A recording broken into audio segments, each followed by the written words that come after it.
Jai Hind Defense aspirants, welcome back to my channel SSP Success. For any query regarding SSP and AFSP, please join our Telegram channel SSP Success, whose link is given in the description box. And for more updates regarding SSP and AFSP, do subscribe our YouTube channel SSP Success. So today we are going to cover an important topic which was in news, and that is USA and Taiwan relation, which is very important for your SSB and AFSB point of view in terms of group discussion and lecture. So let's get started with our topic. See why it is in news.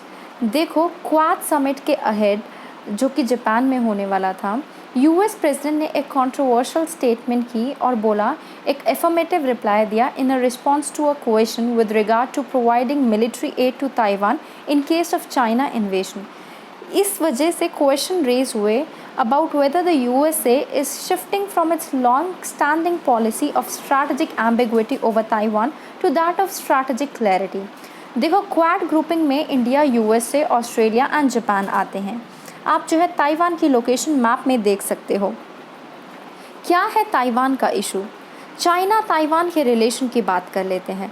Taiwan एक island territory है across the Taiwan straight, जो कि located है coast of mainland China में, जैसे कि आप map में देख सकते हो. जो रूलिंग है किन किन नेशनलिस्ट गवर्नमेंट ऑफ चाइना, उनकी वजह से जो है ताइवान ने जो है वो मतलब भाग गए थे जब उनकी डिफीट हुई थी by the communist forces in the Chinese civil war of 1945 to 1949. उसके बाद क्या हुआ? स्प्लिट हुआ चाइना एंड ताइवान का in the civil war. Republic of China government को रिलोकेट किया गया ताइवान में. On the other hand communist party of China को ने इस्टेब्लिश की peoples Republic of China in the mainland. Since PRC that is peoples Republic of China observe करती है Taiwan को एज अ ट्रेटर प्रोविंस और अवेट करती है वो री इंटीग्रेट करे with Taiwan if possible by peaceful means. Simultaneously United nation membership जो है वो कंटिन्यूड की जा रही है by the ROC maintaining it's permanent seat eight the UN security council. जो पीपल्स रिपब्लिक ऑफ चाइना है वो अलाई करती है खुद को with the union of Soviet socialist republics and ROC with the US in the cold war. Further strain करते हैं China Taiwan के relation. Consequently 2 Taiwan straight crisis हुए हैं 1950 से. Reconciliation of the US and China and subsequent events. देखो USA and China ने reconciliation किया था 1970 में due to the cold war shifting geopolitics, so that by growing influence of the USSR could be countered. इसी तरीके से उसके बाद US के प्रेसिडेंट जो हैं वो 1972 में ही विजिटेड दी चाइना, जिसको हम कह सकते हैं People's Republic of China. Subsequently जो दूसरा था ROC, उसको डिस्प्लेस किया गया by the PRC as the official representative at the UN. Then one China principle जो है पिक्चर में आया. वन चाइना प्रिंसिपल और उसके इम्पैक्ट की बात कर लेते हैं. इसका मतलब ये है कि नेशन जो चाहता है diplomatic relation with the People's Republic of China, उनको रिकॉग्नाइज करना पड़ेगा PRC को बट नॉट द ROC को as China, breaking the relation with ROC. Simultaneously China जो है इवॉल्व होके आया है मल्टी पार्टी डेमोक्रेसी की तरह alongside the reformation of its economic system. Since then 2 countries जो हैं वो इकोनॉमिकली एंटेंगल हुई है और कॉन्टीन्यूसली कम्पीट कर रही है. How has the stand point of the USA on Taiwan issue unfolded? देखो इवॉल्यूएशन की बात करते हैं US फ्रांस की. शंघाई कम्युनिकी 1972, नॉर्मलाइजेशन कम्युनिकी 1979 एंड 1982 का कम्युनिकी. ये तीन डॉक्यूमेंट्स हैं जो आउटलाइन करते हैं US चाइना के mutual understanding on the Taiwan question.